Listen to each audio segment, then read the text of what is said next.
Pagi hari ini kita akan sama-sama belajar satu pelajaran yang saya berdoa boleh menolong kita untuk mempunyai kekristenan yang sehat, saudara.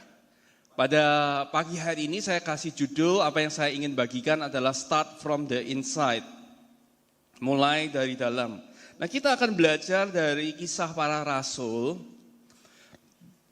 Karena menurut saya kalau kita bicara mengenai misi, kita harus melihat pelajaran-pelajaran yang kita bisa dapatkan dari perjalanan rasul-rasul pertama. Saya percaya walaupun namanya kisah para rasul, tapi sebetulnya buku ini menceritakan tentang pribadi Roh Kudus. Jadi kurang tepat sebetulnya kalau disebut kisah para rasul. Karena yang disebut secara utama hanya ada Rasul Petrus dan Rasul Paulus. Cuman dua dari sekian banyak rasul. Dan saya percaya kita akan dapat hal-hal yang luar biasa pagi hari ini. Amin. Anda siap? Oke, pemanasan dulu ya. Kita akan coba mulai dengan sebuah trivia. Bapak Ibu, berapa banyak yang tahu siapa penulis buku kitab Rasul? Bukan saya, Pak. Iya, saya tahu juga. Berapa banyak yang tahu siapa penulis buku kitab para rasul? Saya akan kasih clue buat teman-teman supaya kita bisa menebak ya, supaya lebih seru ya. Kisah para rasul 1 ayat 1 ini sedikit kisi-kisi. Siapa penulis dari kisah para rasul? Dikatakan, "Hai Theophilus, dalam bukuku yang pertama, aku menulis tentang segala sesuatu yang dikerjakan dan diajarkan Yesus." Perhatikan yang di garis bawahi ada kata Theophilus, yang kedua ada bukuku yang pertama. Itu clue-nya ada dua. Jadi artinya buku kisah para rasul adalah buku yang berapa? Kedua. Kalau ada yang pertama berarti ada yang kalau ada yang kedua berarti ada yang pertama, betul ya? Jadi kita gampang sekali untuk menebak siapa penulisnya, hanya cukup untuk mencari nama Theophilus di buku-buku sebelumnya. Oleh karena itu, tampilkan pilihannya, silakan. Ya, kemungkinan jawaban adalah A. Matius, B. Markus, C. Lukas, D. Yohanes. 1 dari 4 orang ini. Kira-kira siapa? Ayo, tebak. Ya, tebak berhadiah hari ini ya. Siapa? Matius, Markus, Lukas, Yohanes. Kan sebelumnya, berarti kemungkinannya cuma 4 itu. Dan jawaban yang benar, mari kita buka ayatnya. Lukas 1 ayat 1. Ya, mari kita baca sama-sama. 1, 2, 3. Theophilus yang mulia. Cukup. Berarti siapa yang tulis? Lukas. Betul sekali. Jadi kalau kita pengen tahu kenapa ada kisah para rasul, kita mengerti bahwa kisah para rasul adalah tulisan kedua dari seorang yang bernama Lukas. Nah, saya akan belajar ada beberapa hal yang saya ingin bagikan dalam kisah para rasul. Ada hal yang saya amati. Kalau Anda baca kisahnya luar biasa, tapi ada beberapa observasi yang pagi hari ini saya ingin ungkapkan dan saya berdoa ini jadi revelation, jadi pewahyuan buat kita. Yang pertama adalah begini, tidak ada misi tanpa Roh Kudus. Tidak ada misi tanpa Roh Kudus. Karena resources mereka super minim. Mereka enggak punya sumber daya yang seperti sekarang. Saudara, jangan membayangkan zaman dulu kayak sekarang. Kita punya yang namanya Alkitab, mereka enggak punya. Mereka enggak punya tulisan-tulisan Paulus. Ya, mereka apalagi enggak punya khotbah-khotbah di YouTube. Mereka enggak punya renungan-renungan harian yang Anda baca tiap hari. Mereka juga tidak punya lagu-lagu rohani yang sekarang kita punya. Tidak punya khotbah akses informasi seperti zaman sekarang. Pertanyaannya, kenapa mereka bisa begitu berapi-api? Sangat minim loh, yang mereka punya itu hanyalah perjanjian lama. Hanyalah kitab Musa dan kitab para nabi.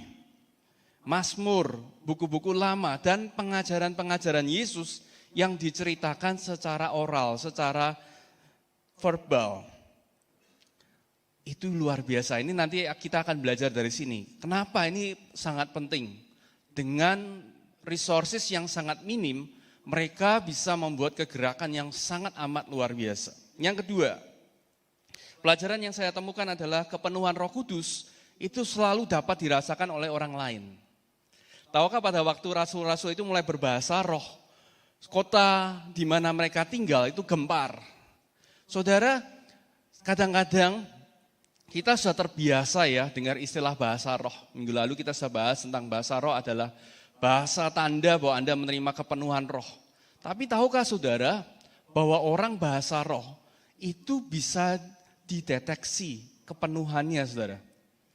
Saya bisa dekat sama orang yang bahasa roh, bisa sama kuramasika, ramasita, ramasika. Saya tidak merasakan apa-apa, saudara. Tapi ada orang yang berbahasa roh, saudara. Begitu saya dekat, saudara, hati saya mulai terbakar, saudara. Pernah, saudara, ngalami seperti itu? Anda dengar orang doa, begitu dia doa, hati Anda rasanya jadi kepingin doa. Pada waktu Anda dengar orang sharing tentang firman Tuhan, tiba-tiba dalam hati Anda punya keinginan untuk baca firman. Nah, itulah namanya kepenuhan Roh Kudus, saudara. Pada waktu mereka melakukan itu dapat dideteksi, saudara. Mereka bisa dirasakan, saudara.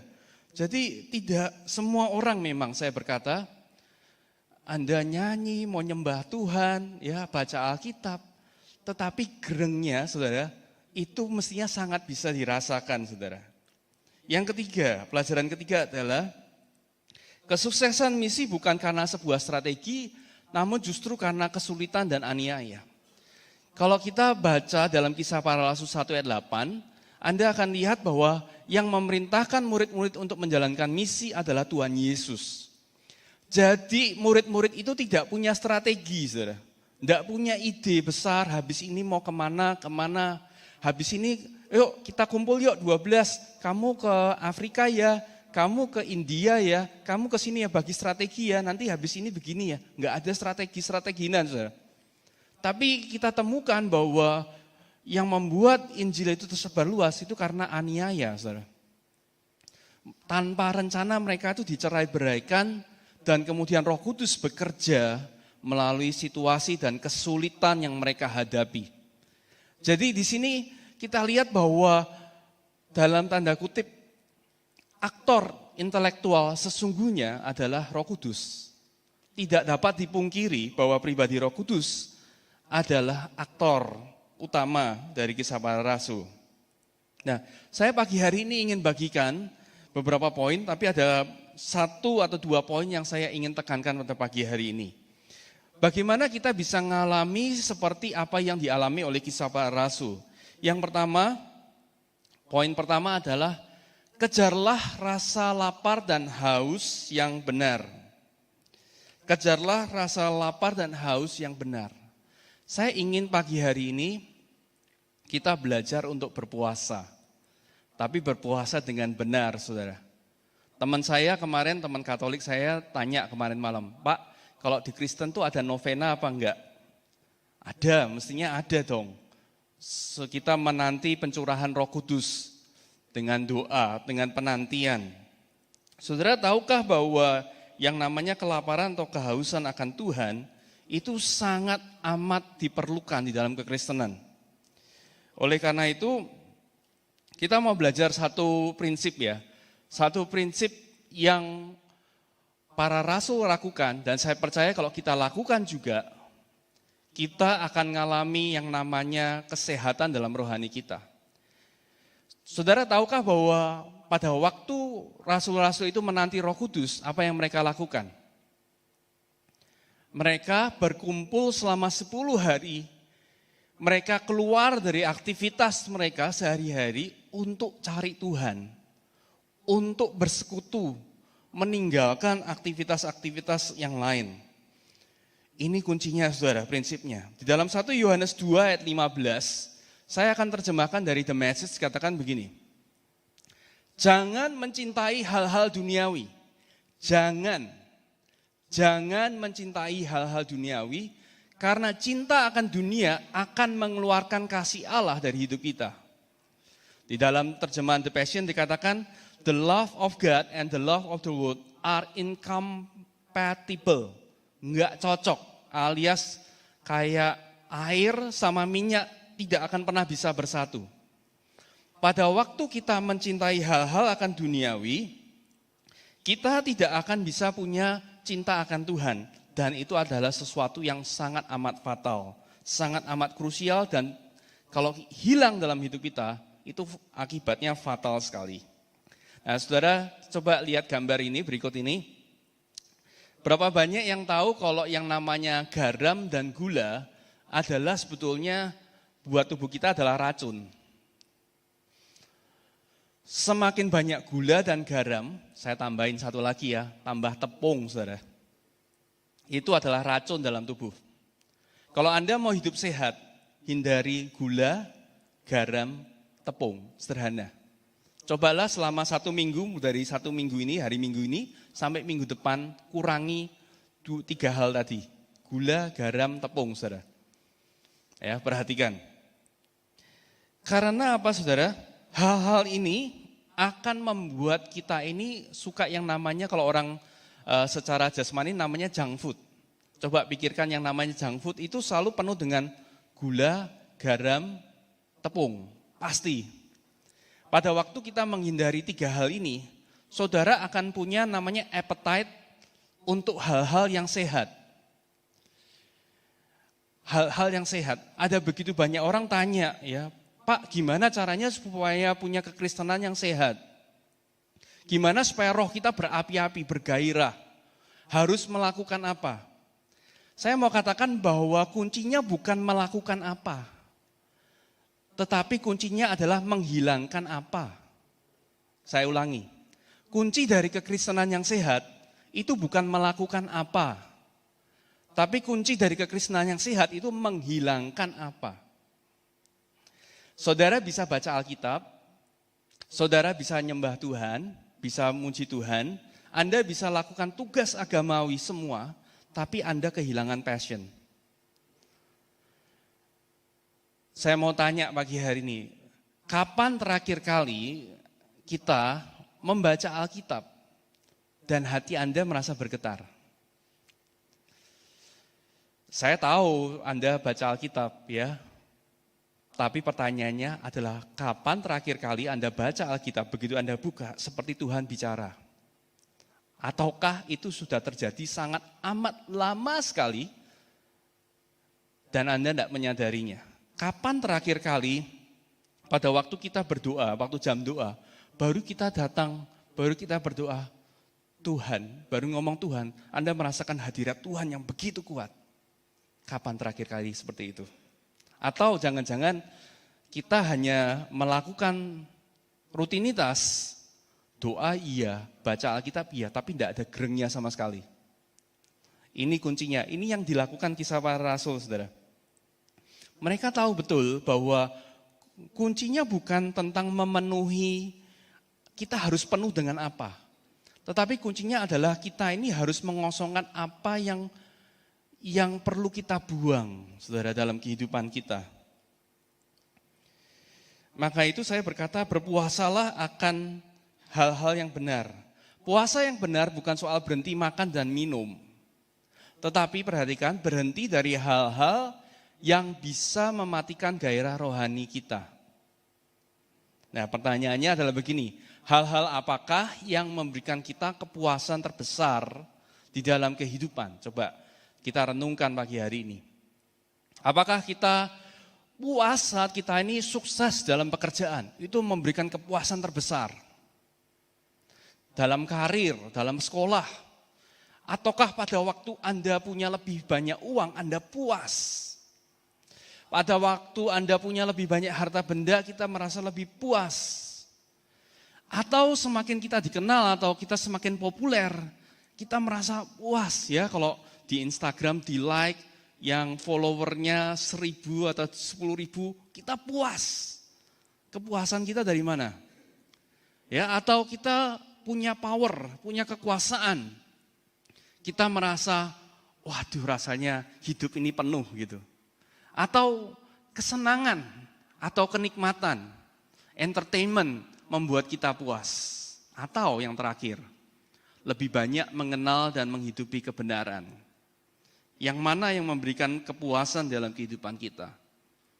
Prinsipnya ini, apapun yang memuaskan kita, sebetulnya menunjukkan rasa lapar dan hausnya kita di mana. Saya ulangi. Apapun yang memuaskan kita, itu sebetulnya menunjukkan rasa lapar dan haus kita yang sebenarnya itu apa. Anda nggak bisa bilang, saya rindu sama Tuhan, saya cinta sama Tuhan, kalau Anda puas dengan nambah uang. Kalau uang bertambah atau harta benda bertambah, popularitas bertambah dan Anda puas, itu berarti saya mau katakan, Anda selama ini lapar dan haus akan junk food. Tadi apa? Gula, garam, tepung. Ini secara rohani, saudara. Ya, jadi seringkali kita tidak cepat dalam perjalanan pertumbuhan rohani kita, bukan karena kurang ngegas. Sekali lagi, bukan karena kurang ngegas, tapi kurang dalam melepaskan rem. Seringkali kita kurang cepat dalam perjalanan pertumbuhan rohani kita, bukan karena kurang ngegas, bukan karena kurang melakukan aktivitas apa. Bukan karena kurang baca Alkitab, bukan karena kurang doa, bukan karena kurang puasa, bukan karena kurang komsel, saudara. Bukan karena kurang pengajaran, tapi karena belum melepaskan apa yang menghalangi. Ya, kurang melepaskan rem. Coba renungkan ini ya, kebenaran ini, prinsip ini. Ini yang dilakukan oleh Kisah Rasul. Ingat, mereka nggak punya apa-apa loh, saudara. Aktivitas mereka minim banget. Resources mereka minim, jadi pilihan aktivitasnya sedikit banget. Mau pendalaman Alkitab apa? Wong yang dipunya cuman pengajaran Yesus tok. Enggak ada surat Paulus, enggak ada yang lain-lain. Tapi kok mereka bisa begitu? Ya. Yang kedua, langkah berikutnya adalah kita belajar makanlah semurni mungkin. Nah, saudara kalau lihat gambar ini, apa yang terbersit dalam pikiran Anda? Ini termasuk makanan sehat atau makanan tidak sehat menurut saudara? Makanan sehat. Saudara tahukah bahwa tubuh kita ini dirancang untuk makan makanan itu seoriginal dan semurni mungkin ciptaan Tuhan.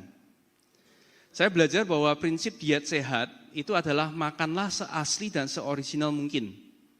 Tanpa terlalu banyak pengolahan. Saudara kalau nggak percaya, selama 1 minggu ke depan, jangan makan makanan olahan sama sekali. Apa itu, Pak?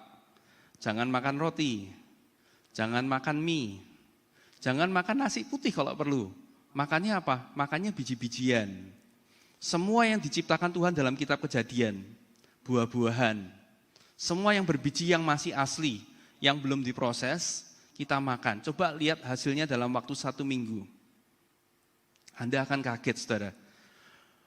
Orang yang tadi wajahnya mungkin bisa berkeriput, saudara, tiba-tiba wajahnya bisa jadi terang, bisa dikenceng gitu istilahnya mungkin ya.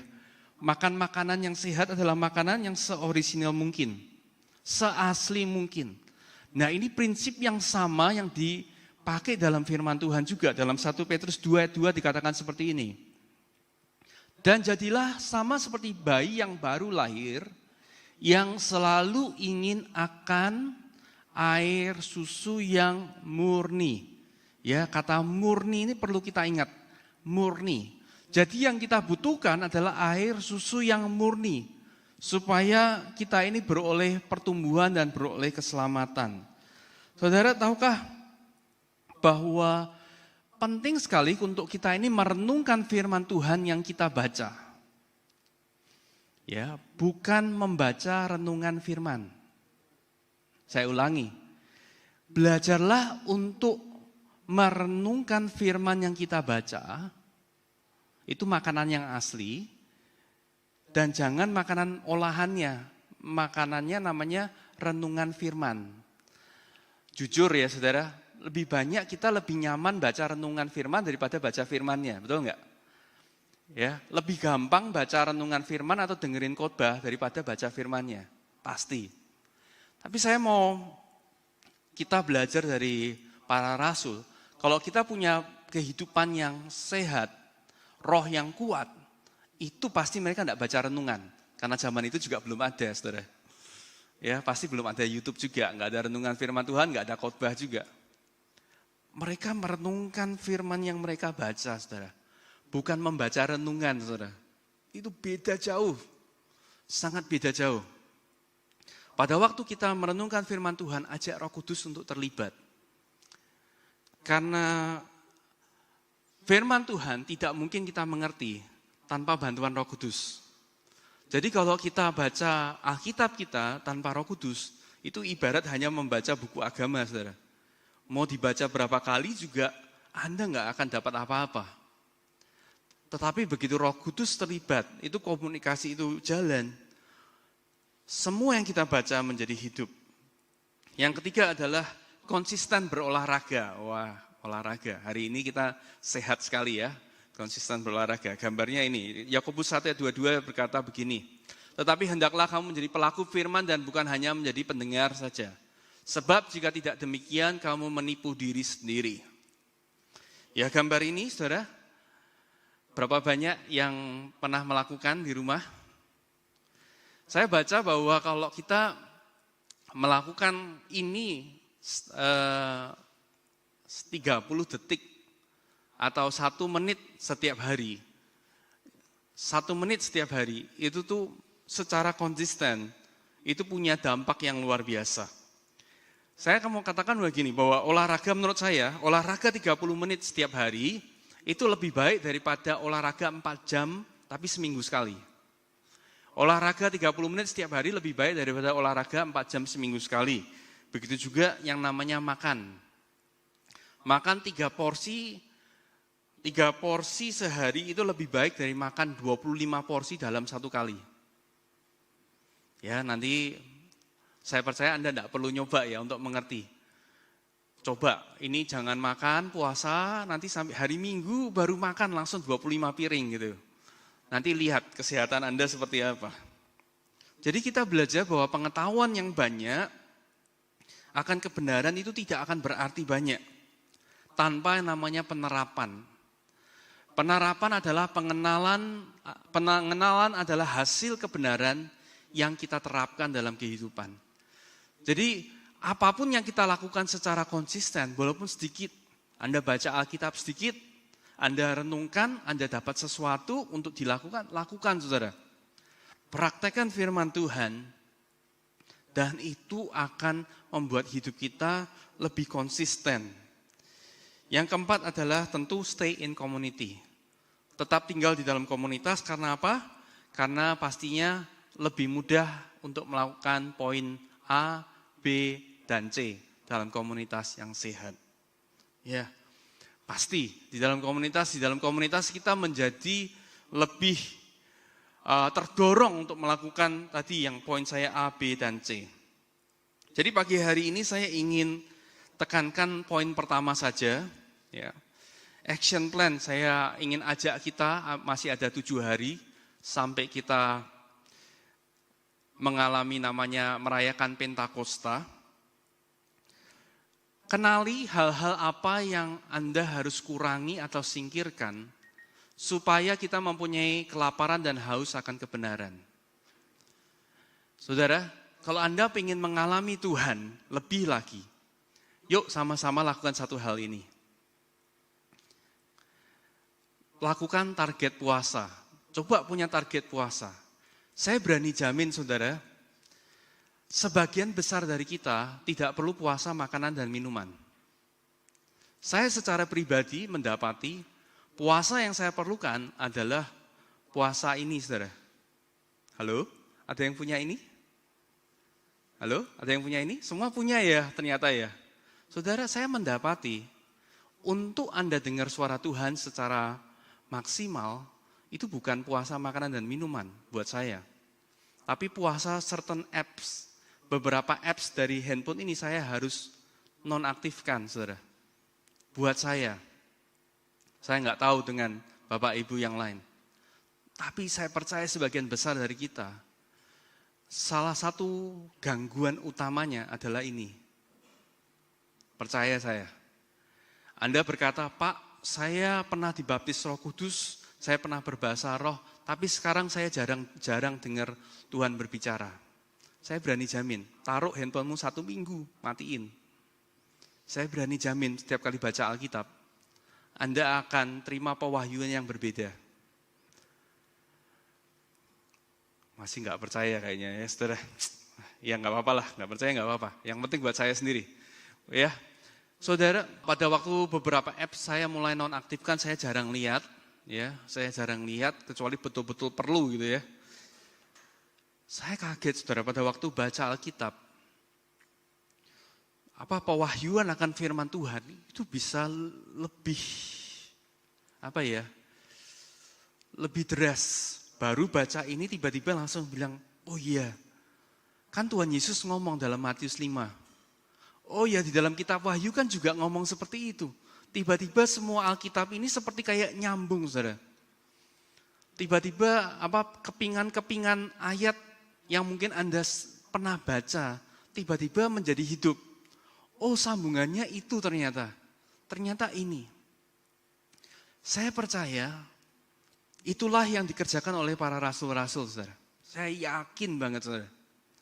Sekali lagi, mereka sangat minim, benar-benar minim. Tapi bayangkan, seorang Matius, pemungut cukai, tidak pernah sekolah teologi ya, dia bisa nulis 1 buku Matius dengan inspirasi Roh Kudus dan menulis semua perkataan Yesus. Coba Anda bayangin. Coba kalau kita bayangkan aja jadi kita ya. Bersama dengan Tuhan Yesus 3 tahun, habis itu puluhan tahun kemudian baru nulis. Kira-kira ingat apa? Jangankan begitu, baru dengar khotbah 1 minggu. 1 minggu kemudian tanya, rangkuman khotbahnya minggu lalu apa? Susah, saudara. Matius itu ditulis puluhan tahun setelah dia bersama dengan Yesus. Markus, Lukas, Yohanes itu tulis puluhan tahun, saudara.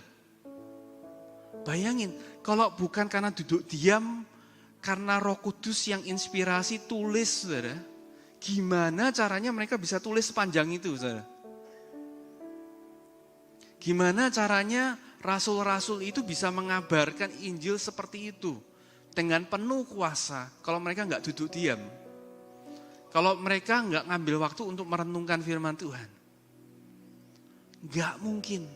Mau dengerin khotbah mana? Nggak ada YouTube. Nggak ada KKR sebelumnya.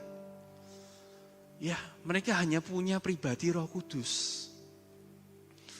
Tapi kemudian saya menyadari bahwa ternyata memang hanya pribadi Roh Kuduslah yang kita perlu. Saya percaya pada saat kita mengundang Roh Kudus dalam kehidupan kita, kita perlu lakukan satu hal pagi hari ini. Satu hal apa yang Roh Kudus ingatkan pagi hari ini? Yuk kita pejamkan mata sejenak.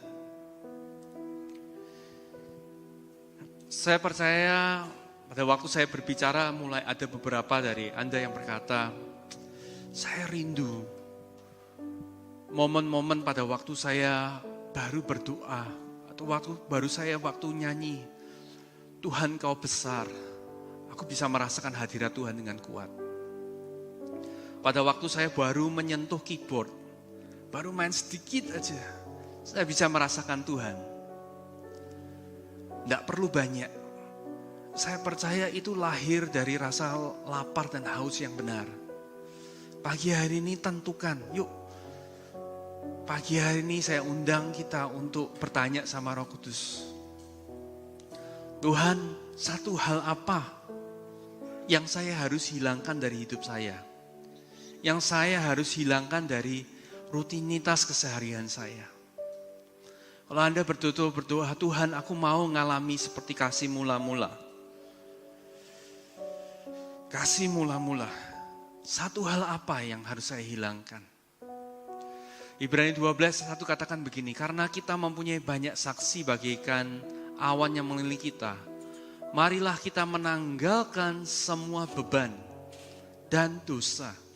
Jadi yang ditanggalkan bukan hanya dosa, tetapi beban. Beban bukan berarti dosa, tapi beban adalah hal yang bisa membuat Anda lebih lambat. Pagi hari ini saya bertanya, apa itu beban di dalam kehidupan kita masing-masing? Saya percaya jawaban itu mungkin bervariasi. Pagi hari ini saya berdoa, Tuhan nyatakan kepada setiap dari kita, apa itu beban yang begitu menghalangi kita, yang begitu merintangi kita.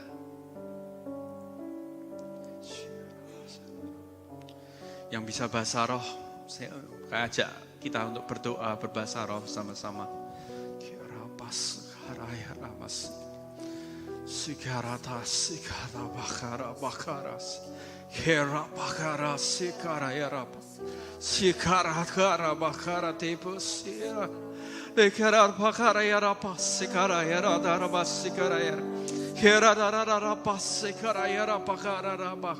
Karabaka sikarata pasata bakera. Hera bakora pasikara darab. Hera pasakara yara bakara masikarama. Kura bakara yara bakara masikara ramas. Kira bakara masikara masikara masih. Kira bakara masikara masikara bakura masikara. Pagi hari ini kami menyadari Tuhan bahwa yang membangkitkan Engkau dari kubur adalah Roh Kudus. Pagi hari ini kami juga membutuhkan Engkau untuk membangkitkan kami dari kematian rohani. Pagi hari ini Tuhan, kami yang suam-suam kuku, kami yang sudah gak ada gerengnya, kami berdoa Roh Kudus pagi hari ini Engkau mulai berbicara. Satu hal dalam kehidupan kami, apa yang harus kami hilangkan? Apa yang kami harus singkirkan dalam kehidupan kami? Mungkin itu berupa satu apps, mungkin itu berupa satu hobi kami, satu kebiasaan kami pagi hari ini. Tapi kami percaya satu hal aja yang kami tanggalkan, itu akan punya dampak, punya impact yang sangat besar dalam kehidupan kami. Bahkan kami tahu Tuhan Yesus sendiri berkata bahwa kalau engkau tidak mau memikul salib, menyangkal diri, engkau tidak bisa jadi muridku.